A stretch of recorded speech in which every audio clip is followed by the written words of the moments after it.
8th class biology part 2 చూద్దాం. దానిలో first lesson కౌమార దశ. దానిలో బిట్స్. జీవిత కాలంలో ప్రత్యుత్పత్తి పరిపక్వతను సాధించడానికి శరీరంలో మార్పులు జరిగే కాలాన్ని కౌమార దశ అంటారు. ఈ కౌమార దశ 11 సంవత్సరాల వయసులో ప్రారంభమై సుమారు 18 లేదా 19 సంవత్సరాల వయసు వరకు కొనసాగుతుంది. నెక్స్ట్ 13 సంవత్సరాల నుండి 18 లేదా 19 సంవత్సరాల మధ్య వయసు టీనేజ్ కిందకి వస్తుంది. కాబట్టి కౌమారులను యుక్త వయస్కులు లేదా టీనేజర్స్ అంటారు. నెక్స్ట్ కౌమార దశ అబ్బాయిల కన్నా 1 లేదా 2 సంవత్సరాల ముందే అమ్మాయిలలో ప్రారంభమవుతుంది. నెక్స్ట్ కౌమార దశలో మానవ శరీరము అనేక మార్పులకు లోనవుతుంది. ఈ శారీరక మార్పులు యుక్త వయసును సూచిస్తాయి. అమ్మాయిలు అబ్బాయిలు యుక్త వయసులో వచ్చే ముఖ్యమైన మార్పు ప్రత్యుత్పత్తి జరపగల సామర్థ్యాన్ని సంతరించుకోవడం. నెక్స్ట్ యుక్త వయసు లైంగిక పరిపక్వతకు చేరినప్పుడు ముగుస్తుంది. నెక్స్ట్ యుక్త వయసులో హఠాత్తుగా ఎత్తు పెరగడం చాలా స్పష్టంగా కనపడే మార్పు. నెక్స్ట్ ఈ సమయంలో పొడవైన ఎముకలు గల చేతులు మరియు కాళ్ళ ఎముకల పొడవు పెరగడం వలన ఆ వ్యక్తి ఎత్తుగా పెరుగుతాడు. నోట్: సంపూర్ణ ఎత్తును లెక్కించుట కొరకు సూత్రం ప్రస్తుత ఎత్తు సెంటీమీటర్లలో బై ప్రస్తుత వయసులో ఎత్తు శాతం ఇంటూ 100. నెక్స్ట్ మొదట్లో అమ్మాయిలు అబ్బాయిల కంటే వేగంగా పెరుగుతారు. కానీ 18 సంవత్సరాల వయసు వచ్చే నాటికి బాలబాలికలు ఇద్దరూ గరిష్ట ఎత్తుకు చేరుకుంటారు. నెక్స్ట్ ఎత్తు అనే లక్షణం తల్లిదండ్రుల నుండి జన్యుల ద్వారా వంశపారంపర్యంగా పిల్లలకు సంక్రమిస్తుంది. నెక్స్ట్ యుక్త వయసులో శబ్దపేటిక లేదా స్వరపేటిక పెరగడం ప్రారంభమవుతుంది. నెక్స్ట్ బాలురులో స్వరపేటిక పెద్దగా ఉంటుంది. గొంతు భాగంలో ఉబ్బెత్తుగా చొచ్చుకొని పెరిగే నిర్మాణాన్ని ఆడమ్స్ యాపిల్ అంటారు. నెక్స్ట్ సాధారణంగా కంఠస్వరం అబ్బాయిలలో బొంగురుగాను అమ్మాయిలలో అధిక కీచుదనం కలిగి ఉంటుంది. నెక్స్ట్ కౌమార దశలో స్వేద గ్రంథులు తైల గ్రంథులు స్రావాలు పెరుగుతాయి. చర్మంలోని ఈ గ్రంథుల చర్యలు పెరగడం వలన చాలామందికి యుక్త వయసులో ముఖంపై మొటిమలు ఎక్కువగా వస్తాయి. నెక్స్ట్ స్వేద గ్రంథులు తైల గ్రంథులు మరియు లాలాజల గ్రంథులు వంటి కొన్ని గ్రంథులు వాటి స్రావాలను నాళాల ద్వారా విడుదల చేస్తాయి. కానీ అంతఃస్రావక గ్రంథులు హార్మోనులను నేరుగా రక్తంలోకి విడుదల చేస్తాయి. నెక్స్ట్ హార్మోనులను నేరుగా రక్తంలోనికి విడుదల చేసే అంతఃస్రావ గ్రంథులను వినాల గ్రంథులని కూడా అంటారు. నెక్స్ట్ యుక్త వయసులో పురుష ప్రత్యుత్పత్తి అవయవాలైన ముష్కాలు పురుషాంగం పూర్తిగా అభివృద్ధి చెందుతుంది. నెక్స్ట్ ముష్కాలలో శుక్రకణాల ఉత్పత్తి ప్రారంభమవుతుంది. నెక్స్ట్ అమ్మాయిలలో స్త్రీ బీజ కోశాలు పెద్దవిగా అవుతాయి మరియు అండాలు పరిణతి పెరగడం ప్రారంభిస్తాయి. నెక్స్ట్ వ్యక్తి ఆలోచన విధానంలో మార్పులు తెచ్చే దశ కూడా కౌమార దశ. నెక్స్ట్ ముష్కాలు శుక్రకణాలను విడుదల చేస్తాయి. నెక్స్ట్ స్త్రీ బీజ కోశాలు అండాలను విడుదల చేస్తాయి. నెక్స్ట్ యుక్త వయసులోని అమ్మాయిలలో వక్షోజాల ఎదుగుదల కనిపిస్తుంది. అబ్బాయిల ముఖంపై వెంట్రుకలు పెరుగుతాయి. మీసాలు గడ్డాలు రావడం మొదలవుతుంది. అమ్మాయిలను మరియు అబ్బాయిలను గుర్తించడానికి ఉపయోగపడే ఈ లక్షణాలను ద్వితీయ లైంగిక లక్షణాలు అంటారు. నెక్స్ట్ కౌమార దశలో జరిగే ఈ మార్పులను నియంత్రించేవి హార్మోనులు. నెక్స్ట్ హార్మోనులు రసాయన పదార్థాలు. నెక్స్ట్ హార్మోనులు అంతఃస్రావక వ్యవస్థలోని అంతఃస్రావక గ్రంథులను విడుదల చేస్తాయి. నెక్స్ట్ యుక్త వయసు చేరే సమయానికి అబ్బాయిలలో ముష్కాలు విడుదల చేసే పురుష హార్మోన్ పేరు టెస్టోస్టిరాన్. అమ్మాయిలలో విడుదల అయ్యే స్త్రీ హార్మోన్ పేరు ఈస్ట్రోజన్. నెక్స్ట్ వక్షోజాలలో పాలను స్రవించే గ్రంథులు లేదా క్షీర గ్రంథులు అభివృద్ధి చెందుతాయి. నెక్స్ట్ ఈ హార్మోన్ల ఉత్పత్తి అంతఃస్రావక గ్రంథి అయిన పీయూష గ్రంథిచే స్రవించబడే మరొక హార్మోన్ నియంత్రణలో ఉంటుంది. నెక్స్ట్ స్త్రీలలో పాల ఉత్పత్తిని ప్రోత్సహించే హార్మోన్ ప్రోలాక్టిన్. నెక్స్ట్ అంతఃస్రావక గ్రంథులు హార్మోనులను నిర్దేశిత లక్ష్య సాధనకు చేర్చడానికి రక్త ప్రవాహంలోకి విడుదల చేస్తాయి. ఆ లక్ష్య స్థానం హార్మోన్లకు స్పందిస్తుంది. నెక్స్ట్ మన శరీరంలో చాలా అవసరాలకు అంతఃస్రావ గ్రంథులు లేదా వినాల గ్రంథులు ఉన్నాయి. ముష్కాలు స్త్రీ బీజ కోశాలు స్త్రీ మరియు పురుషులలో ద్వితీయ లైంగిక లక్షణాలు అభివృద్ధికి కారణం. నెక్స్ట్ ఇంకా లైంగిక హార్మోనులు పీయూష గ్రంథి స్రవించే హార్మోనుల నియంత్రణలో ఉంటాయి. నెక్స్ట్ పీయూష గ్రంథి అనేక హార్మోన్లను స్రవిస్తుంది. నెక్స్ట్ పీయూష గ్రంథి స్రవించే హార్మోనులలో ఒకటి స్త్రీ బీజ కోశాలలో అండాలు ముష్కాలలో శుక్రకణాలు ఏర్పడేలా చేస్తుంది. నెక్స్ట్ పీయూష గ్రంథి హార్మోనులు ముష్కాలను మరియు స్త్రీ బీజ కోశాలను ఉత్తేజపరిచి ఈస్ట్రోజన్ విడుదల చేస్తాయి. నెక్స్ట్ సంయోగ బీజాల పరిరక్షణ మరియు ఉత్పత్తి సామర్థ్యం స్త్రీలలో కన్నా పురుషులలో ఎక్కువ కాలం ఉంటుంది. నెక్స్ట్ స్త్రీలలో ప్రత్యుత్పత్తి దశ యుక్త వయసు అంటే 10 నుండి 12 సంవత్సరాల వయసు మొదలై సుమారు 45 నుంచి 50 సంవత్సరాల మధ్య సంవత్సరాల వరకు ఉంటుంది. నెక్స్ట్ యుక్త వయసు నుండి అండాలు విడుదల అవ్వడం మొదలవుతుంది. నెక్స్ట్ ప్రతి 28 నుంచి 30 రోజులకు ఒకసారి ఏకాంతరంగా ఒక స్త్రీ బీజకోశం ఒక అండాన్ని విడుదల చేస్తుంది. నెక్స్ట్ ఈ సమయంలో ఒకవేళ అండం ఫలదీకరణం చెందితే గర్భాశయం కుడ్యం మందంగా మారి అండాన్ని స్వీకరిస్తుంది. అప్పుడు అండం అభివృద్ధి చెందడం మొదలవుతుంది. ఇది గర్భధారణకు దారితీస్తుంది. నెక్స్ట్ ఒకవేళ ఫలదీకరణం జరగకపోతే విడుదలైన అండము మరియు మందంగా మారిన అండాశయ గోడల ఉపరితలంలోని రక్తనాళాల ద్వారా బయటకు విసర్జితమవుతాయి. నెక్స్ట్ స్త్రీలలో జరిగే ఈ రక్తస్రావాన్ని ఋతుచక్రము లేదా బహిష్టు కావడం అంటారు. నెక్స్ట్ ఋతుచక్రము 28 నుండి 30 రోజులకు ఒకసారి పూర్తవుతుంది. మొదటి ఋతుచక్రాన్ని రజస్వల అంటారు. నెక్స్ట్ 45 నుంచి 50 సంవత్సరాల వయసులో ఋతుచక్రం ఆగిపోతుంది.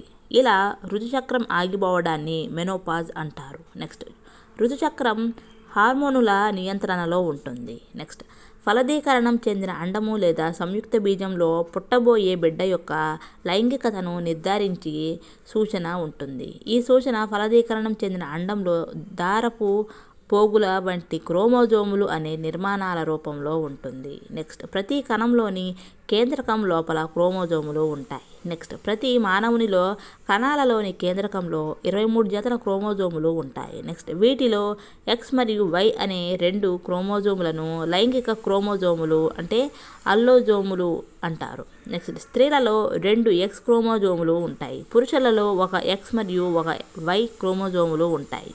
నెక్స్ట్ సంయోగ బీజాలలో ఒక జట్టు క్రోమోజోములు ఉంటాయి. నెక్స్ట్ ఫలదీకరణం చెందిన అండంలో ఒక X క్రోమోజోమ్ ఉంటుంది. నెక్స్ట్ అయితే శుక్రకణాలు 2 రకాలుగా ఉంటాయి. ఒక రకంలో X క్రోమోజోమ్ మరొక రకంలో Y క్రోమోజోమ్ ఉంటాయి. నెక్స్ట్ X క్రోమోజోమ్ను కలిగిన ఒక కణం అండంతో ఫలదీకరణం చెందినట్లయితే సంయుక్త బీజంలో 2 X క్రోమోజోములు జతగా చేరడం వలన ఆడ శిశువుగా అభివృద్ధి చెందుతుంది. నెక్స్ట్ ఫలదీకరణం సమయంలో శుక్రకణం అండానికి Y క్రోమోజోమ్ అందించినట్లయితే సంయుక్త బీజం మగ శిశువుగా అభివృద్ధి చెందుతుంది. నెక్స్ట్ తండ్రి లైంగిక క్రోమోజోములు గర్భస్థ శిశువు యొక్క లైంగికతను నిర్ధారిస్తాయి. నెక్స్ట్ పీయూష గ్రంథి స్రవించే హార్మోనులు ముష్కాలు మరియు స్త్రీ బీజ కోశాలు ఉత్పత్తి చేసే హార్మోనులను ప్రేరేపిస్తాయి. నెక్స్ట్ పీయూష గ్రంథి ఒక అంతఃస్రావక గ్రంథి. నెక్స్ట్ పీయూష గ్రంథి మెదడుకు అతుక్కుని ఉంటుంది. నెక్స్ట్ పీయూష గ్రంథి ముష్కాలు మరియు స్త్రీ బీజ కోశాలే కాకుండా ఇతర అంతఃస్రావక గ్రంథులైన థైరాయిడ్ మరియు అధివృక్క గ్రంథి వంటి వాటిని కూడా నియంత్రిస్తుంది. నెక్స్ట్ పీయూష గ్రంథిని ప్రధాన గ్రంథి అని పిలుస్తారు. నెక్స్ట్ గాయిటర్ అనునది థైరాయిడ్ గ్రంథికి సంబంధించిన వ్యాధి. నెక్స్ట్ గాయిటర్ వ్యాధి వచ్చిన వారికి గొంతు చాలా పెద్దగా ఉబ్బినట్లుగా ఉంటుంది. నెక్స్ట్ థైరాయిడ్ గ్రంథి థైరాక్సిన్ అనే హార్మోను ఉత్పత్తి చేయకపోవడం వలన గాయిటర్ వ్యాధి వస్తుంది. నెక్స్ట్ థైరాక్సిన్ హార్మోను స్రవించే గ్రంథి థైరాయిడ్ గ్రంథి. నెక్స్ట్ క్లోమ గ్రంథి స్రవించే హార్మోన్ ఇన్సులిన్. నెక్స్ట్ ఇన్సులిన్ తగినంత మోతాదులో స్రవించకపోవడం వలన వచ్చే వ్యాధి మధుమేహ వ్యాధి లేదా డయాబెటీస్. నెక్స్ట్ రక్తంలో లవణాల సమతుల్యతను సరైన మోతాదులో ఉండేలా అధివృక్క గ్రంథులు స్రవించే హార్మోనులు నిర్వహిస్తాయి. నెక్స్ట్ అధివృక్క గ్రంథి నుండి విడుదలయ్యే హార్మోను ఎడ్రినలిన్. నెక్స్ట్ ఎవరైనా వ్యక్తి కోపంగా ఇబ్బందిగా ఆందోళనగా ఉన్నప్పుడు కలిగే వ్యక్తిని ఒత్తిడిని శరీరంలో సర్దుబాటు చేయడానికి సహకరించే హార్మోన్ ఎడ్రినలిన్. నెక్స్ట్ పీయూష గ్రంథి ఒక వ్యక్తి యొక్క సాధారణ పెరుగుదలకు అవసరమైన పెరుగుదల హార్మోన్లను కూడా స్రవిస్తుంది. నెక్స్ట్ లార్వా దశ నుండి ప్రౌఢ దశకు మారే ఈ మార్పును రూప విక్రయం అంటారు. కీటకాలలో జరిగే ఈ రూప విక్రయాన్ని కీటక హార్మోనులు నియంత్రిస్తాయి. నెక్స్ట్ కప్పలో రూప విక్రయాన్ని థైరాయిడ్ గ్రంథి స్రవించే థైరాక్సిన్ హార్మోన్ నియంత్రిస్తుంది. నెక్స్ట్ థైరాక్సిన్ ఉత్పత్తికి నీటిలో అయోడిన్ అవసరమవుతుంది. నెక్స్ట్ టాడ్పోల్ పెరిగే నీటిలో తగినంత అయోడిన్ లేకపోతే టాడ్పోల్స్ ప్రౌఢజీవులుగా మారలేవు. నెక్స్ట్ తినే ఆహారంలో తగినంత అయోడిన్ లేకపోతే థైరాక్సిన్ లోపం వలన గాయిటర్ వ్యాధి వస్తుంది. నెక్స్ట్ వ్యక్తి శారీరక మరియు మానసిక ఆరోగ్యాన్ని వ్యక్తిగత ఆరోగ్యంగా భావించవచ్చు. నెక్స్ట్ మాంసకృతులు, పిండి పదార్థాలు, క్రొవ్వులు, విటమిన్లు తగినంత మోతాదులో ఉన్న ఆహారాన్ని సంతులిత ఆహారం అంటారు. నెక్స్ట్ భారతదేశ ఆహారం అయిన రొట్టె లేదా అన్నం, పప్పు మరియు కూరగాయలు ఒక మంచి సంతులిత ఆహారం. నెక్స్ట్ పాలు ఒక సంతులిత ఆహారం. నెక్స్ట్ శిశువులకు అవసరమైన అన్ని పోషకాలను తల్లిపాలు అందిస్తాయి. నెక్స్ట్ రక్తం తయారీకి ఇనుము అవసరము. నెక్స్ట్ అధిక ఇనుము కలిగిన ఆకుకూరలు, బెల్లము, మాంసము, నిమ్మజాతులు, ఉసిరి వంటివి కౌమారులకు చాలా మంచి ఆహారం.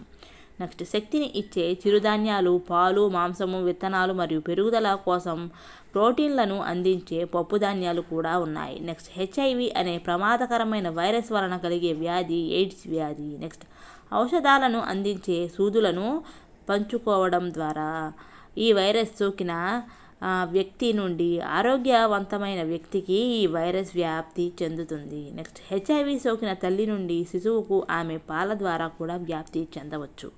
నెక్స్ట్ హెచ్ఐవి వైరస్ సోకిన వ్యక్తితో లైంగిక సంపర్కం ద్వారా కూడా వైరస్ వ్యాప్తి చెందవచ్చు. నెక్స్ట్ మన దేశంలో వివాహానికి చట్టబద్ధమైన వయసు బాలికలకు 18 సంవత్సరాలు, బాలురకు 21 సంవత్సరాలు. నెక్స్ట్ సెకండ్ లెసన్ మొక్కలు, జంతువుల సంరక్షణ. దానిలో బిట్స్.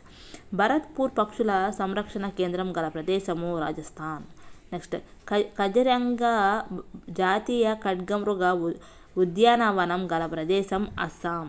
నెక్స్ట్ గ్రేట్ నికోబార్ జీవావరణ రిజర్వ్ మరియు టైగర్ రిజర్వ్ గల ప్రదేశం అండమాన్ నికోబార్. నెక్స్ట్ అడవుల నరికివేత వలన భూమిపై ఉష్ణోగ్రతలు, కాలుష్య స్థాయి పెరుగుతాయి, భూగర్భ జలాలు తగ్గిపోతాయి, వరదలు, ప్రకృతి వైపరీత్యాలు, కరువులు వచ్చే అవకాశాలు ఎక్కువవుతాయి. నెక్స్ట్ అడవులను నరికివేయడం వలన నేలకు నీటిని నిల్వ చేసే సామర్థ్యం తగ్గుతుంది, నేల ఉపరితలం నుండి భూమిలోకి నీటి కదలిక తగ్గుతుంది కాబట్టి వరదలు వస్తాయి. నెక్స్ట్ జీవావరణం అంటే జీవరాశులు ఉన్న భూభాగం లేదా ప్రాణాధారంగా ఉన్న భూభాగం. నెక్స్ట్ పంచ్మర్హి జీవావరణ రిజర్వ్ ఉన్న ప్రదేశం మధ్యప్రదేశ్.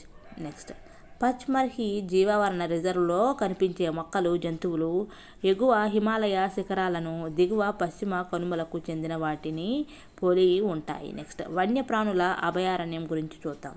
జంతువులకు వాటి ఆవాసాలకు ఎలాంటి భంగం కలగకుండా రక్షించబడే ప్రదేశాలు వన్యప్రాణుల అభయారణ్యం. నెక్స్ట్ జాతీయ ఉద్యానవనం గురించి చూద్దాం.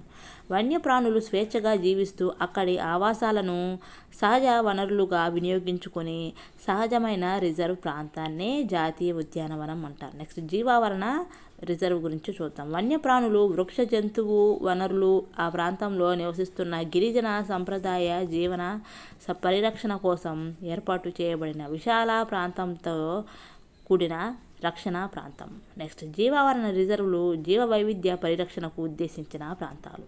నెక్స్ట్ జీవావరణ రిజర్వ్ ఆ ప్రాంతం యొక్క జీవ వైవిధ్య నిర్వహణ సంస్కృతిని కాపాడడానికి సహాయపడతాయి. నెక్స్ట్ పంచ్మర్హి జీవావరణ రిజర్వ్లో సాత్పురా అనే జాతీయ ఉద్యానవనము, బోరి మరియు పచ్మర్హి అనే 2 వన్యప్రాణుల అభయారణ్యాలు ఉన్నాయి. నెక్స్ట్ ఒక నిర్దిష్ట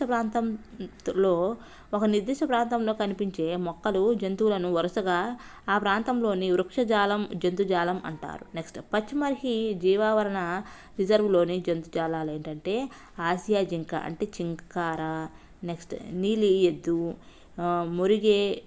మొరిగే అంట, జింక, మచ్చల దుప్పి, చితాల్ అదే చిరుతపులి, అడవి కుక్క, తోడేలు ఉన్నాయి. నెక్స్ట్ పచ్మర్హి జీవావరణ రిజర్వ్లోని వృక్షజాలాల గురించి చూద్దాం. సాల్, టేకు, మామిడి, నేరేడు, సిల్వర్ ఫెర్న్లు, అర్జున వృక్షం మొదలైనవి ఉన్నాయి. నెక్స్ట్ ఎండమిక్ జాతుల గురించి చూద్దాం. పచ్మర్హి జీవావరణ అరణ్యంలో పిల్లలు మెత్తటి పొడవైన తోక ఉన్న ఒక పెద్ద ఉడతను చూశారు.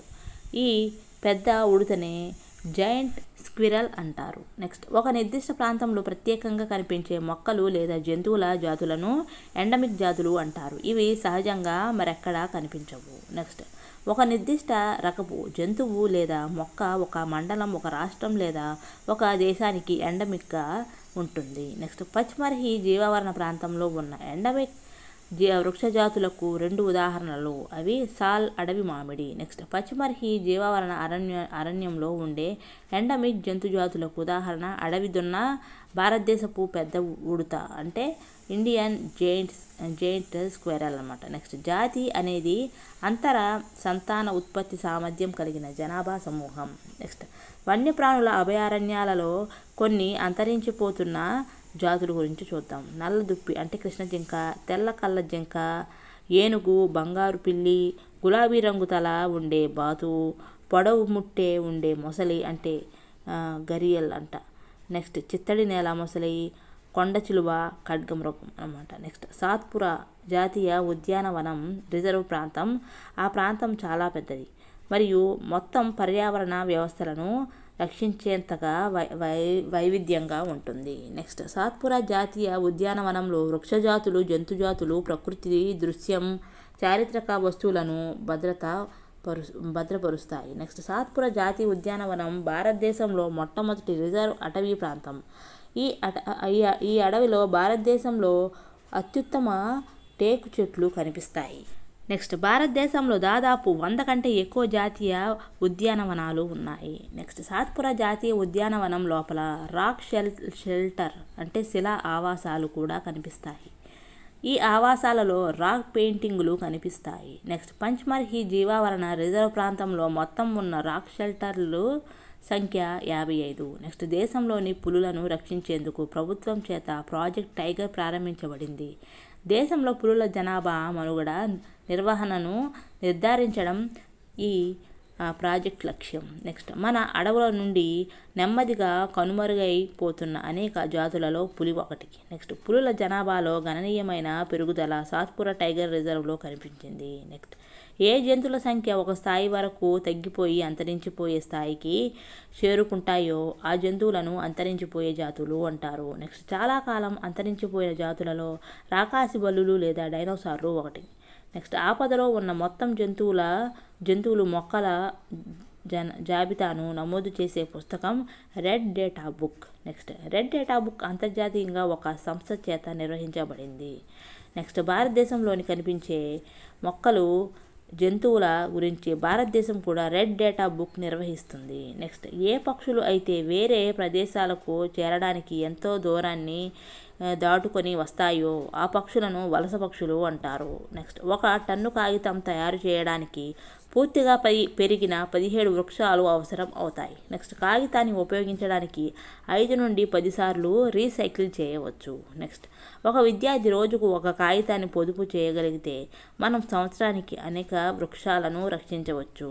నెక్స్ట్ మన భారతదేశంలో అటవీ సంరక్షణ చట్టం ఉంది. సహజ అడవులను భద్రపరచడము, సంరక్షించడము, అడవులలో లేదా అడవుల దగ్గర నివసించే పక్షుల కనీస అవసర సదుపాయాలు కల్పించడం ఈ చట్టం యొక్క లక్ష్యము. నెక్స్ట్ సైబీరియన్ కొంగలు రష్యాలోని సైబీరియా నుండి రాజస్థాన్లోని భరత్పూర్, హర్యానాలోని సుల్తానాపూర్ ప్రాంతాలకు వలస వస్తాయి. నెక్స్ట్ పక్షుల దిశను కనుక్కోవడానికి భూమి అయస్కాంత క్షేత్రాన్ని ఉపయోగించుకుంటాము.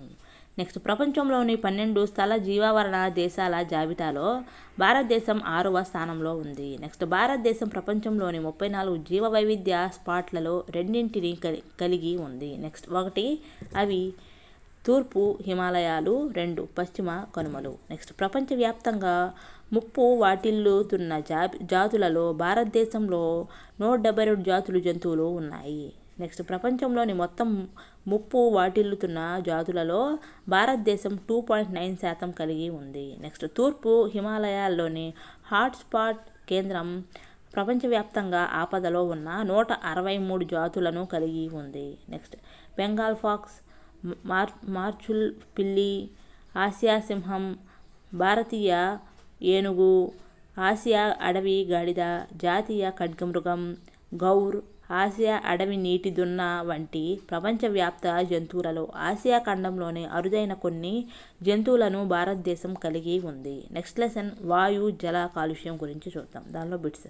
గాలి అనే మిశ్రమంలో 78% నత్రజని, 21% ఆమ్లజని ఉన్నాయి. నెక్స్ట్ గాలిలో నత్రజని, ఆమ్లజనితో పాటు carbon dioxide, organ, methane, ozone మరియు నీటి ఆవిరి తక్కువ పరిమాణంలో ఉన్నాయి. నెక్స్ట్ సజీవులు, నిర్జీవులు రెండింటిపైన హానికర ప్రభావం చూపే అవసరం లేని పదార్థాల ద్వారా గాలి కలుషితం అయితే దానిని వాయు కాలుష్యం అంటారు. నెక్స్ట్ గాలిని కలుషితం చేసే పదార్థాలను వాయు కాలుష్య కారకాలు అంటారు. నెక్స్ట్ పెట్రోలు, డీజిల్ వంటి ఇంధనాలను పాక్షికంగా మండించడం వలన కార్బన్ మోనాక్సైడ్ ఉత్పత్తి అవుతుంది. నెక్స్ట్ కార్బన్ మోనాక్సైడ్ ఒక విషవాయువు. నెక్స్ట్ కార్బన్ మోనాక్సైడ్ రక్తం యొక్క ఆక్సిజన్ వాహక సామర్థ్యాన్ని తగ్గిస్తుంది. నెక్స్ట్ ఢిల్లీలో రిజిస్ట్రేషన్ అయిన వాహనాలు ఒకదాని తర్వాత ఒకటి వరుసలో ఉంచితే వచ్చే మొత్తం పొడవు ప్రపంచంలోని 2 పొడవైన నదులైన నైలు, అమెజాన్ కలిపితే ఉండే పొడవుకు దాదాపు సమానంగా ఉంటుంది. నెక్స్ట్ చమురు శుద్ధి కర్మాగారాలు సల్ఫర్ డయాక్సైడ్, నైట్రోజన్ డయాక్సైడ్ వంటి వాయువులను విడుదల చేస్తాయి. నెక్స్ట్ విద్యుత్ ఉత్పత్తి కేంద్రాలలో బొగ్గు వంటి ఇంధనాల దహనం ద్వారా సల్ఫర్ డయాక్సైడ్ ఉత్పత్తి అవుతుంది. నెక్స్ట్ సల్ఫర్ డయాక్సైడ్ శాశ్వతంగా ఊపిరితిత్తుల నష్టంతో సహా శ్వాసకోశ సంబంధిత సమస్యలను కలిగిస్తుంది. నెక్స్ట్ క్లోరోఫ్లోరో కార్బన్ ఒక రకమైన కాలుష్య కారకం. నెక్స్ట్ క్లోరోఫ్లోరో కార్బన్ వాతావరణంలోని ఓజోన్ పొరను దెబ్బతీస్తుంది. నెక్స్ట్ ఓజోన్ పొర సూర్యుని యొక్క హానికరమైన అతినీలలోహిత కిరణాల నుండి మనల్ని కాపాడుతుంది. నెక్స్ట్ విద్యుత్ ఉత్పత్తి కేంద్రాల నుండి విడుదలైన బూడిద వంటి చిన్న రేణువులు వాతావరణాన్ని కలుషితం చేస్తాయి. నెక్స్ట్ శుద్ధి కర్మాగారం కార్బన్ డయాక్సైడ్, నైట్రోజన్ డయాక్సైడ్ వంటి కాలుష్య కారకాలను ఉత్పత్తి చేస్తూ కాలుష్యానికి కారణం అవుతున్నాయి. ఈ వాయువులు వాతావరణంలో ఉన్న నీటి ఆవిరితో చర్య జరిపి సల్ఫ్యూరిక్ ఆమ్లం మరియు నత్రికామ్లంగా ఏర్పడతాయి. నెక్స్ట్ ఈ ఆమ్లాలు వర్షంతో కలిసిపోవడం మూలంగా వర్షం ఆమ్లంగా మారుతుంది. దీనినే ఆమ్లవర్షం అంటారు. నెక్స్ట్ ఆమ్లవర్షం తాజ్మహల్ కట్టడం పాలరాయి మార్బుల్స్ను నాశనం చేస్తుంది. ఈ దృగ్విషయాన్ని మార్బుల్ క్యాన్సర్ అంటారు. Next compressed natural gas CNG, liquid petroleum gas LPG వంటి కాలుష్యం కలిగించని ఇంధనాలు వాడడానికి మారాలని ప్రభుత్వం పరిశ్రమలను ఆదేశించింది. నెక్స్ట్ గ్రీన్ హౌస్ ఎఫెక్ట్ గురించి చూద్దాం. సూర్యుని వికిరణాలు భూమి యొక్క ఉపరితలాన్ని వేడి చేస్తాయి. భూమిపై పడిన సూర్యకిరణాలలో కొంత భాగాన్ని భూమి గ్రహించి కొంత భాగాన్ని తిరిగి వాతావరణంలోనికి విడుదల చేస్తుంది. నెక్స్ట్ పరావర్తనం చెంది వికిరణములలో కొంత శాతం వాతావరణంలో చిక్కుకుపోతుంది. ఈ వికిరణం భూమిని మరింత వేడి చేస్తుంది. భూ వాతావరణంలో చిక్కుకున్న వికిరణం గ్రీన్ హౌస్ ఎఫెక్ట్ అనగా హరిత గృహ ప్రభావాన్ని కలుగజేస్తుంది. నెక్స్ట్ కార్బన్ డయాక్సైడ్ అనే వాయువు గాలి యొక్క సంఘటనలో ఒక భాగం.